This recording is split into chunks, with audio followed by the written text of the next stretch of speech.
Ayub pasal 28, manusia tidak dapat menemukan hikmat. Memang ada tempat orang menambang perak dan tempat orang menelimbang emas. Besi digali dari dalam tanah dan dari batu dilelehkan tembaga. Orang menjudahi kegelapan dan batu diselidikinya sampai sedalam-dalamnya dan di dalam kekelaman dan kelampekan. Orang menggali tambang jauh dari tempat kediaman manusia.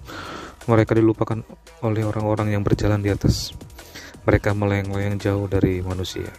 Tanah yang menghasilkan pangan di bawahnya dibongkar-bangkir seperti oleh api. Batunya adalah tempat menemukan lazurit yang mengandung emas urai. Jalan ke sana tidak dikenal seekor burung buas pun, dan mata elang tidak melihatnya.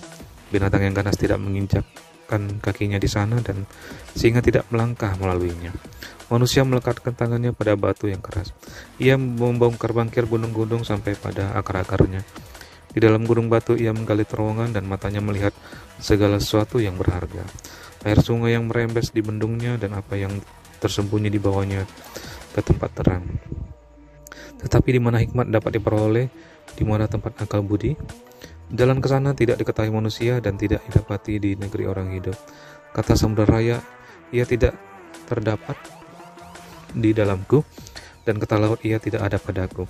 Untuk gantinya tidak dapat diberikan emas murni, dan harganya tidak dapat ditimbang dengan perak.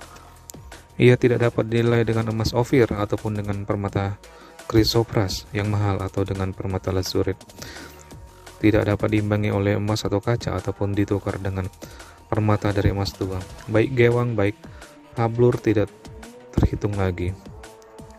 Memiliki hikmat adalah lebih baik daripada mutiara. Permata krisolit Ethiopia tidak dapat mengimbanginya. Ia tidak dapat dinilai dengan emas murni. Hikmat itu dari manakah datangnya? Atau akal budi di manakah tempatnya? Ia terlindung dari mata segala yang hidup, bahkan tersembunyi dari bagi burung di udara. Kebinasaan dan maut berkata, hanya desas-desusnya yang sampai ke telinga kami. Allah mengetahui jalan ke sana. Ia juga mengenal tempat kediamannya. Karena ia memandang sampai ke ujung-ujung bumi dan melihat segala sesuatu yang ada di kolong langit. Ketika ia menetapkan kekuatan angin dan mengatur banyaknya air, ketika ia membuat ketetapan bagi hujan dan jalan bagi kilat guru, ketika itulah ia melihat hikmat lalu memberitakannya, menetapkannya, bahkan menyelidikinya.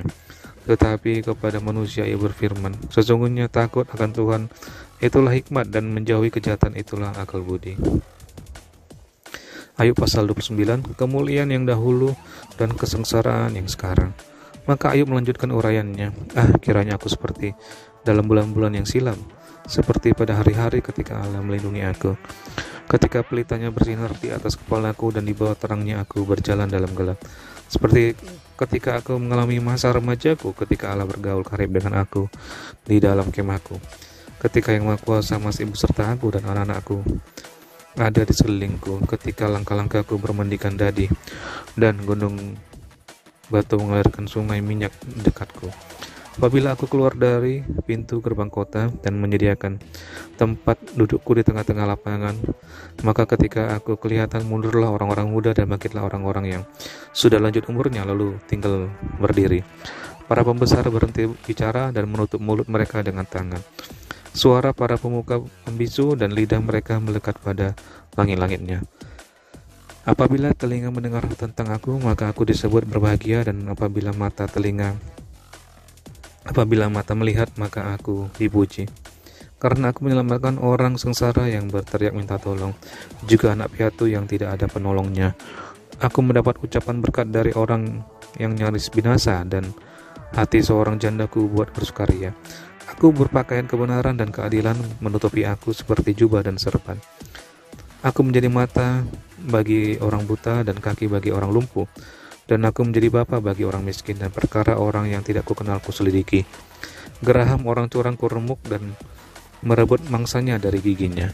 Pikirku bersama-sama dengan sarangku, aku akan binasa dan memperbanyak hari-hariku seperti burung feniks. Akarku mencapai air dan embun bermalam di atas ranting-rantingku.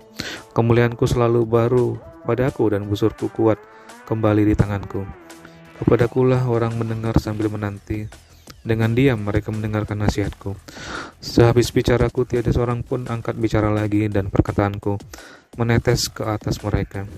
Orang menantikan aku seperti menantikan hujan, dan menadahkan mulutnya seperti menadah hujan pada akhir musim. Aku tersenyum kepada mereka ketika mereka putus asa dan seri mukaku tidak dapat disuramkan mereka. Aku menentukan jalan mereka dan duduk sebagai pemimpin. Aku bersemayam seperti raja di tengah-tengah rakyat, seperti orang yang menghibur mereka yang berkabung.